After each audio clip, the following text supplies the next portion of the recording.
Hi, I'm Karan Thapar. Over the last few years, I hope you've been watching my program, The Interview on the Wire. During that period, I've interviewed doctors, politicians, businessmen, scientists, authors, and even the occasional Nobel laureate. For me, it's been exciting. I hope it's been enjoyable for you. But these, as you know, are tough times, and if this program is going to remain bold, independent, and sometimes even defiant, then I think we need your support. At the end of the day, it's a truism, but editorial independence is best defended by the viewers. So if you would like this program to remain the way it is, forthright, outspoken, and interesting, then would you consider supporting us? All you have to do is to click on the description at the bottom. But more than anything else, I hope you will continue to watch the interview. Your viewership means an awful lot to me.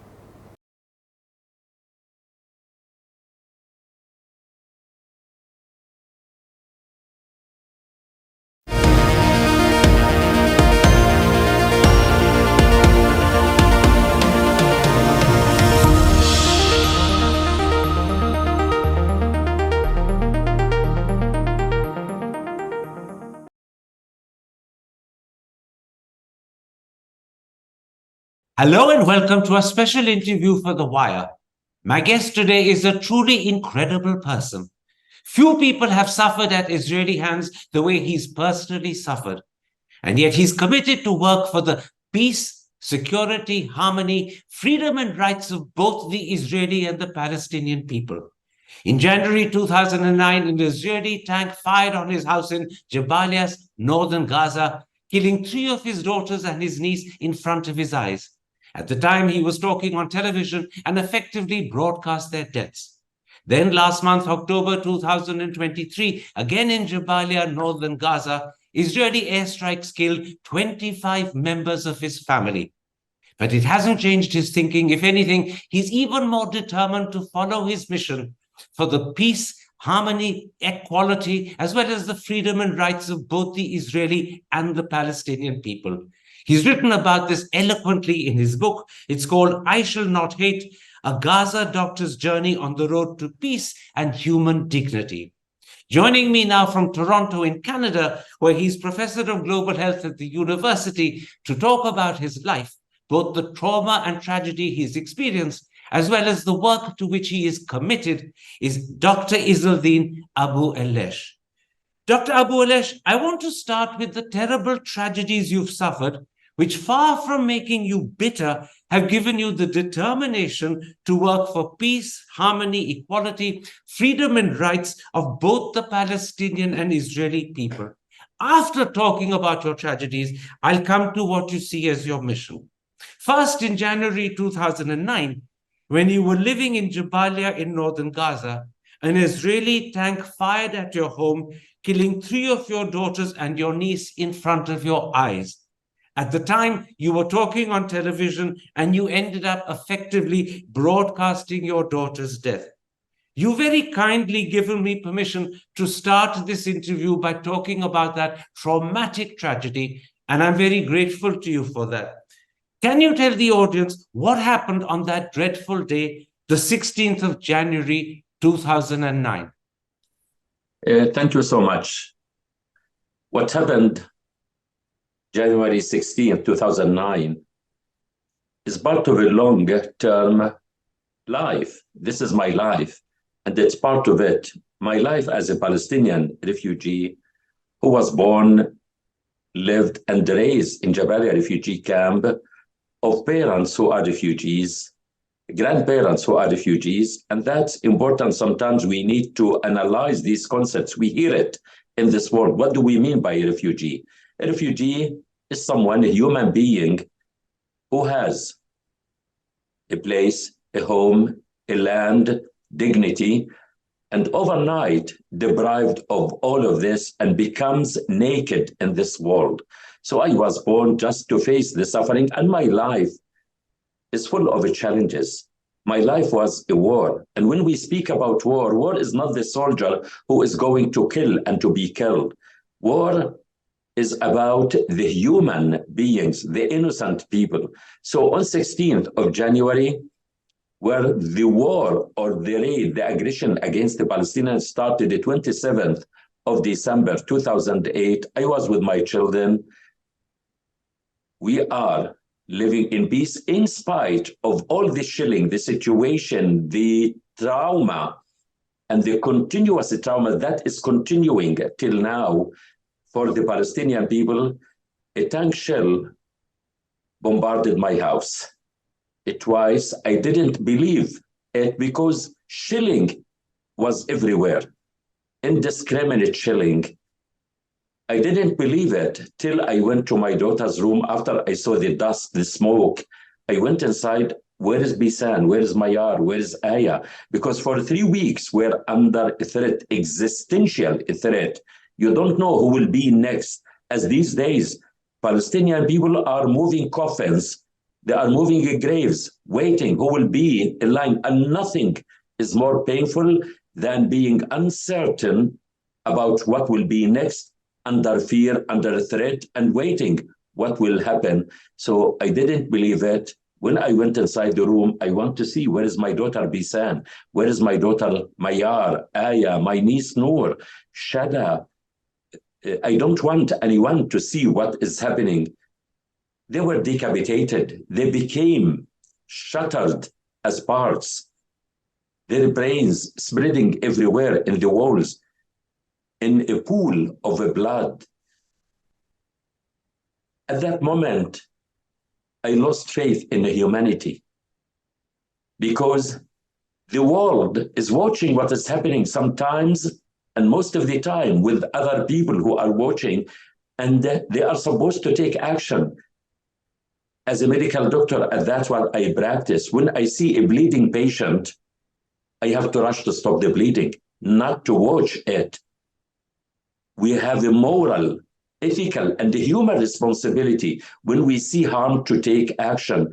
Bisan, that beautiful, lovely daughter, who was 21 years old, about to graduate from the university, who took the role of her mother after her mother passed away just 4 months before.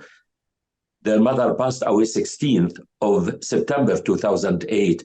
At the same time, 4:45 p.m., she took the responsibility. She was not only my daughter, she was my treasure, she was my manager, she was my friend, my advisor that I sent to be scams. Her sister Mayar, who planned to be a medical doctor, I was happy at least she will follow my path as a medical doctor, the human path. Then Aya, who planned to be a lawyer or a journalist, to be the voice of the voiceless. And my niece Noor, who was 17, she planned to be a teacher. For nothing they did. And they were not, as sometimes the myths and the lies, to be used the human shields. No one can accept his children or his loved ones to be human shields. They did nothing, and there is no reason to justify the killing of any human being. And the amazing thing is that this happened exactly 4 months after the death of your wife. As you said, yes, your wife died at 4:45 p.m. on the 16th of September 2008. And this dreadful killing of your 3 daughters and niece happened at 4:45 on the 16th of January 2009. And at that time, when your daughters were killed, you were actually talking on Israeli television. I believe it was Channel 10. And your cries had a huge impact at the time. Even the interviewer who was talking to you had to put down the phone to go and calm himself and recover. Tragedy has befallen you in a terrible, terrible way. And the amazing, horrible thing is it happened again just a month ago in October. 14 years after 2009, in October 2023, I gather you lost 25 members of your family when Israeli airstrikes hit Jabbalia. And that's, we say never again, never again. Are we going to learn the lessons? Because it didn't happen only 23 for me. It continued. We have been living under fire, under war. 2008, 2012, 2014, 2018, 2021, 2022, and now 2023. As Einstein said, insanity is repeat doing the same thing and we expect different result. Did we realize, and always I used to call, war will never put an end. Military means will never put an end. The war and the bullet is the weapon of the weak. It only leads to increase the bloodshed, to widen the gap, more suffering, more pain, more violence, and most important, more extremism. So that's what happened when I was watching Al Jazeera, and to see that they attacked, that they bombarded my sister's house, and then to follow with the news, and to see my nephews, my nieces, 25 members of them, that they did nothing. They were full of plans, of hopes. One niece, she graduated from the School of Medicine. She was supposed to start her residency soon. Her sister, who is architect engineer, her brother, who was a physiotherapist, my sister's daughter, my niece, with her husband and 4 children. And my niece, she named her daughter after my daughter Aya, because we want to carry the names, to keep them alive. Life, why the children? Because I believe children, they are the life. They are the future. They are the hope. They are the beauty of life. Killing will never put an end. Can I ask you this, doctor? You have suffered as very, very few people have suffered in their lives. Where do you get the courage and the strength to cope with these dreadful tragedies? The audience, as they hear you talk about them, will find it difficult to hear. Yet you've had to live through this. Where do you get the strength for that? Because we as Palestinian people, we have been tested the whole of our life. From my early childhood, no one has been tested as we are tested as Palestinians. And I get this strength from my faith. My faith is very helpful. Not to give up, not to forget. Number 2, my life experience. It's not the only tragedy that I faced. I faced as a child, born and raised in Jabbalia refugee camp, the teeming poverty, the deprivation, the suffering. We were living until now. We are fighting just to survive. We are not living because we want to fight. We are fighting just to survive the moment. My life experience and what I experienced, and as you know, the hit or the challenge that doesn't strengthen you will never weaken you. So we became strong, and always we expect the war, so we have to be prepared for that. And my education is vital. Education is the light which guides us in times of darkness. And also my profession as a medical doctor. If a patient dies, I'm not going to stay there. I have to move to the next patient and to learn why the first patient died and what can I do to prevent any more deaths. And even my faith taught me the priority in life is for the living. We want to give life. Those who are dead, we have to remember them and their holy souls and noble blood not to be wasted, to keep them in our memory. The amazing thing, Dr. Abuelaish, is that the tragedies you've suffered have given you a commitment to work for a mission. I'll come to that mission in a moment's time. But first, let me talk to you a little about your life. You were, as you said, born and brought up in Jabbalia. You lived there for years. What was Jabbalia like before Israel virtually destroyed it and reduced it to rubble last month? What was Jabbalia like as a young child growing up there? Jabbalia camp, it's one of the largest camps in the Palestinian diaspora for the refugees. All of them are refugees who were expelled from their homeland and to come to Jabbalia camp. So when you see it, from being with dignity, dignified people, they became refugees waiting for humanitarian aids and under the suffering. And I remember it till now. I see it. Children, they never tasted their childhood. For me, I never tasted it. Even till now, the Palestinian children who are there, when you ask, you have a children or anyone with a children, they ask them, what do you want to be in the future? The Palestinian children now, when you ask them, what do you want when you grow up? They will say, we are not allowed to grow up. We have to live life when we are children. This is man-made suffering. And what can we do to prevent it? It's truly, truly tragic and heartbreaking that children never have a childhood. From little children, they are forced to be adults. Now, you chose to be a doctor, and I gather you are the first Palestinian doctor to work in an Israeli hospital. What was that experience like, and what did it teach you about the Israeli people?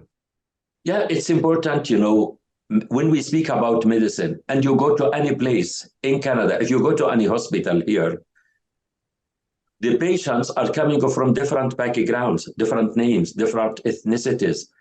And medicine, as I believe in it, with my mission, medicine, it's a human.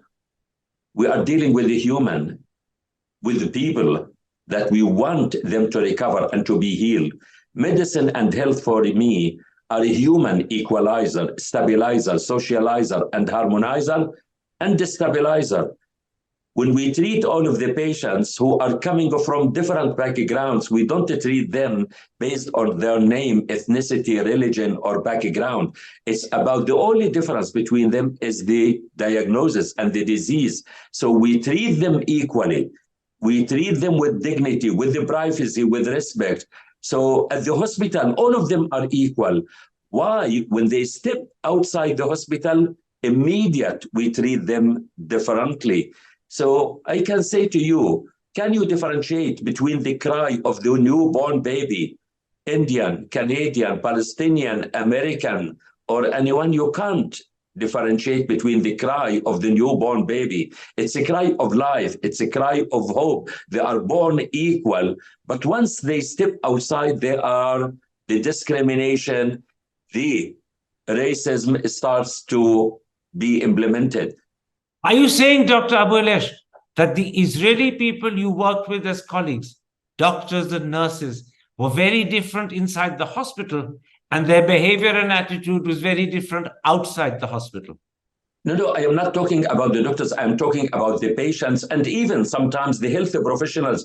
Our mission, our values should cross the barriers of the hospital. So that's what we need. I did it because I believe in it. This is one thing. And the second, I want my Israeli colleagues to know that we can live together. We can survive when we are free, when we are equal, when we respect each other. And that's important, that there is no difference between each other, between us. So I want them to see who is the Palestinian and to know who are the Palestinians, because most of the problems, they come from ignorance, from arrogance, and from greed. Once I am ignorant, our enemy is our ignorance of who we are and who are others. I understand. In fact, on the Piers Morgan show, you spoke about how you deliberately sent your daughters to peace camps with Israeli children. Tell me, what prompted you to do this, and what were you hoping your daughters would gain from this experience? Yeah. When I received the phone call from friends that there is a camp for only girls, I said, I found it. It's only girls who can make it, because most of the time, men, who is waging war? Men are waging war. But we want to see women who are involved in peace, in decision-making, in participation. Give me in the history of our world 5 women who were behind wars. You can't find 5 women, but most of the wars are waged by men. So I said, I found it. I want my daughters. And later on, I sent my 2 other daughters. I want them to send them to know each other, to learn from each other, and to communicate with others, to overcome the ignorance. I believed in that, and that's why I supported. I learned from my daughter, Bisan, when I sent her, and she wrote afterwards, I found how similar are we. Our children, they find out how similar the commonalities between us as a human. And she said at that time, she learned it. To meet violence with violence doesn't solve any problem. There is an alternative way. So I learned from her, and that's what we need to listen to our children, in particular, our daughters, our sisters, our mothers, our aunts. Against this background, Dr. Abuelaish, let's talk about what you have often said is your mission, your determination to work for peace, harmony, equality, but also for freedom and rights for both. And this is very important for both Palestinian and Israeli people. Tell me more about this, because it is a mission now for you. Yeah, it's a mission for me, because when we speak about peace, it's important. Sometimes we use this word peace. And do we live now in more peaceful world or less peaceful? I can say to you, we are not living in a peaceful world. The fear is endemic around our world. The incitement, the environment is polluted with fear and anger and hatred. So that's why, and when we speak about peace, what is peace? Peace is not just the word, we are talking about it. And we see the word peace is fading, becoming far away from us. Peace, I say it, it's a way of life. You live it, you believe in it. And peace is a relationship within and then between us and within the environment in which we live, even between us and the earth on which we live. Do we have peace with our earth? We did harm to our earth. So there are certain means. It's important. There are certain means. Peace is the goal. And the means to achieve the goal, number one, freedom, equality, justice, respect of human rights, and life for all, and the dignity for all.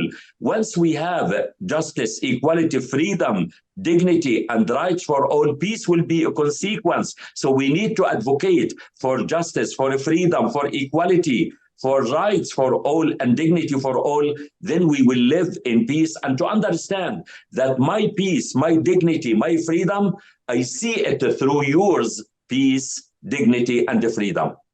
On the Piers Morgan show, you repeatedly described Palestinians and Israelis as conjoined twins. There can't be many people in either community who hold that view. Let me ask you, after what happened in the last 50 days, over 15,000 people have been killed, over 36,000 have been injured, vast swathes of Gaza has been reduced to rubble, Jabbalia has been virtually destroyed. Is it still your view that Israelis and Palestinians are conjoined twins? I will say to you, as you mentioned about the Jabbalia camp and the Gaza Strip, it was described before as a hell. Now it's a ghost. I would love immediate after the end of the war to go to visit and to see the Gaza Strip. It's not, the people are not the people, and the streets are not the streets. It's completely, it became a ghost now. But I fully believe that the Palestinian people are able, as before 94, before the Oslo Agreement, Palestinians were fighting during what we call it the first intifada, children with the stones. Palestinian people are people with determination, with hope, and they are most resilient. And after the Oslo Agreement, they started to throw the Israelis with cactus, with olive branches and the flowers. But we need to change the context that in which we live in this current situation, and to change it, instead of being occupier and occupied, oppressor and oppressed, equal and equal, where the conjoined twins can live and survive, not in fighting, not in conflict, but as you mentioned, with dignity and the freedom. And that's the guarantee for that. Even I go beyond that. Palestinians and Israelis, we both live and ride one boat, and we must reach the shore peacefully. I hear you say very eloquently, Dr. Abuelaish, that in your eyes, despite all that's happened in the last 50 days, Israelis and Palestinians remain conjoined twins. But do you think the people in Gaza who've been battered and killed, whose homes have been destroyed, who've had no water, electricity, and food for almost 2 months, would they share the feeling that Israelis are their conjoined twins? They've suffered at the hands of those Israelis. Will they still look upon them as conjoined twins? Or are you a lonely voice? No, I am not a lonely voice, but it's important what you mentioned. It's not about the Gazan people alone. It's about the Palestinian, and this is the mistake. We describe it. You mentioned the Israelis and the Gazans. The Gazans are part of a Palestinian nation. They are Palestinian people. What is happening in the West Bank? We want to bring the issue about the Palestinian people. When you speak about peace, freedom, dignity, and equality between Israelis and Palestinians, not about Gazans alone, about the Palestinian people who are suffering, oppressed, occupied, and we want them to be free. So I am sure Palestinians, they have the resilience, they have the determination to keep moving forward, as I kept moving forward, but we need the world to take responsibility to make a change in the environment to equalize between the Palestinians and the Israelis. Once we equalize, the Palestinians, they have the determination to move forward side by side. You said a very important thing, Dr. Abuelaish. You said we need the world, the international community to help us move forward. How important is it that Israel's European allies, more importantly of all, Israel's American ally, should push Israel in the direction that you want to take the two people? Because at the moment, the Western countries are siding with Israel. They're not really siding with the Palestinians. How important is it that you should have their support in bringing the two countries together for peace, for harmony, for freedom, for rights, and for equality? How critical is the role of the West? The West is important, but we want them to stand by what is just and what is right, not to be biased, indifferent, and complicit about what is happening. Who created the Israeli problem and the Jewish problem? It was created in the West, in Europe, and we as Palestinians, we are paying the major price of that. Even they have a clean hand from it. The days of colonization and the slavery are gone. So they are adding fuel to the fire by supporting Israel. Unconditional support. I can support you for what you are doing if you are doing the right thing. But if I care about you, if you are doing something wrong, I should prevent you from doing it. That's why we live in bias. We live in a biased world, and that's why we live in a discordant world, because it's, selective. We speak about human rights. We speak about international law. We speak about justice in a biased, selective approach. That's why the people, they lost faith in the international community, in particular, the Western leadership. Yours is a very powerful voice speaking to the Western leadership, but how confident are you that you can change their mind, that you can change the way they think? The reason I ask is that for 75 years, the problem between the Israelis and the Palestinians has continued and got steadily worse because the West has continued to side with Israel, because the West has ignored the history that lies behind the problem, which is 100 years old. How confident are you today that they will change their attitude and help bring the two people together? Yeah, it's important. You see what is happening in the Middle East. It crosses barriers. It crossed the barriers, even what happened after October 7 until now, where they were complicit, even indifferent before. Now they started to wake up. You see the divide within each of the European countries, the demonstrations, the public and the political leadership. So that's what raised the awareness. There's increased awareness on daily basis. In the States, you see the demonstrations in the States, in UK, in every European countries. So we don't want the conflict. They have a stake in it. So ending the conflict, between Palestine and Israel, they will benefit from it, not to transmit and to cross the barrier to affect their countries with the divide and lack of stability and to have the conflict within Western countries. So I am sure now they started, this is an alarm. The bell rings to them. Take care.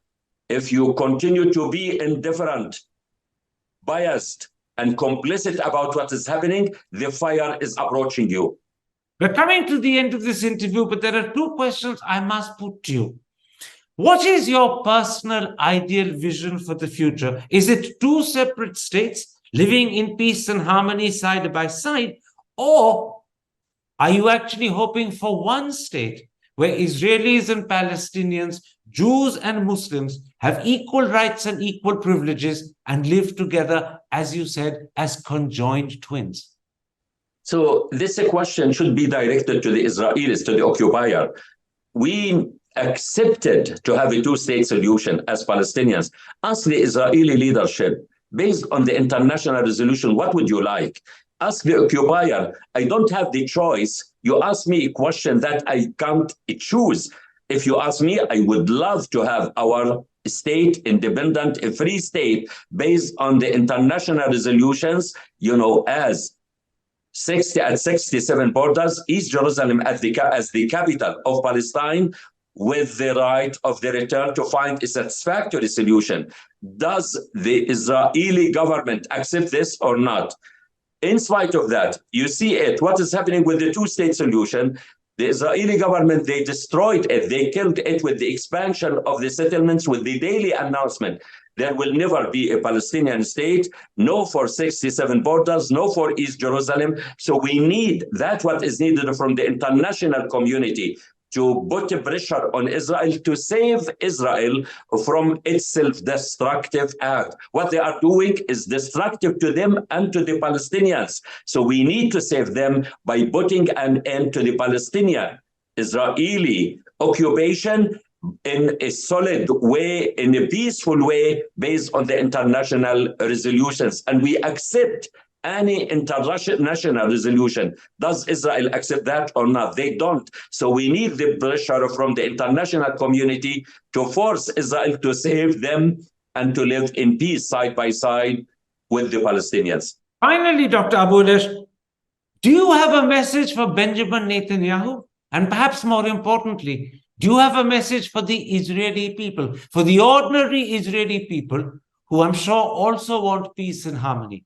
Do you have a message for both, for Netanyahu and for the Israeli people?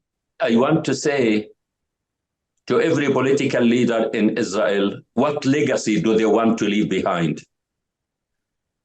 The legacy they want to leave behind, a human legacy, to humanize, not to politicize, and to understand that military means will never put an end. And also to understand that the Israeli safety, security, freedom, life, future, and independence is linked and dependent on the Palestinian safety, security, freedom, and the future. They are not safe as long as Palestinians are not. They are not free as long as the Palestinians are not. It's time to acknowledge that this can be solved with goodwill. And even when they say about the land, it's a small house can fit for 100 of friends, but can't fit for 2 fighters, and to focus on the commonalities between us. And you mentioned about Palestinian Muslims. Palestine used to be for Muslims, for Jewish, for Christians, for Druze, for all. So let us all discover our humanity and to live side by side or together as people. My last question, because I think it's important. Do you think the Israeli people, ordinary Israeli people, will share your views and thinking? Will they welcome and respond to your call for peace, harmony, equality, freedom, rights, and justice for both? I ask them also, I say to them, what do you want for your child? To accept it for the Palestinian child, to see your humanity and in other side. And that's, I am sure, I can't generalize in life. I never generalize. Maybe now the emotions are high, but once they reflect and sit with themselves to ask themselves, to treat others as I would like to be treated. And that's the guarantee for a safe and sustainable relationship between Palestinians and Israelis. And also, there is a lot of commonalities between us. Always, sometimes we think we are different, but we are not different. These mental barriers we created, we need to overcome mental, psychological barriers. Let us sit together to discover the humanities and the commonalities between us. Dr. Abuelaish, thank you very much for allowing me to talk to you about moments in your life that have been dreadful and that you would rather never have to speak about and would prefer to forget. I'm grateful that you shared them with us despite the obvious pain it would have caused. And thank you also for sharing with us the mission that you have, which I think is laudable, to bring the people together with justice, peace, equality, and harmony. Thank you very much indeed. Thank you so much. My mission will continue to fight against hatred, against discrimination, for a human message, and also for women and women's education, because this world can be stable, sustainable without women, women's education, role, and opportunities. Thank you very much indeed, Doctor. Take care. Thank you, my dear. Thank you. Be well. Hi, I'm Karan Thapar. Over the last few years, I hope you've been watching my program, The Interview on the Wire. During that period, I've interviewed doctors, politicians, businessmen, scientists, authors, and even the occasional Nobel laureate. For me, it's been exciting. I hope it's been enjoyable for you. But these, as you know, are tough times, and if this program is going to remain bold, independent, and sometimes even defiant, then I think we need your support. At the end of the day, it's a truism, but editorial independence is best defended by the viewers. So if you would like this program to remain the way it is, forthright, outspoken, and interesting, then would you consider supporting us? All you have to do is to click on the description at the bottom. But more than anything else, I hope you will continue to watch The Interview. Your viewership means an awful lot to me.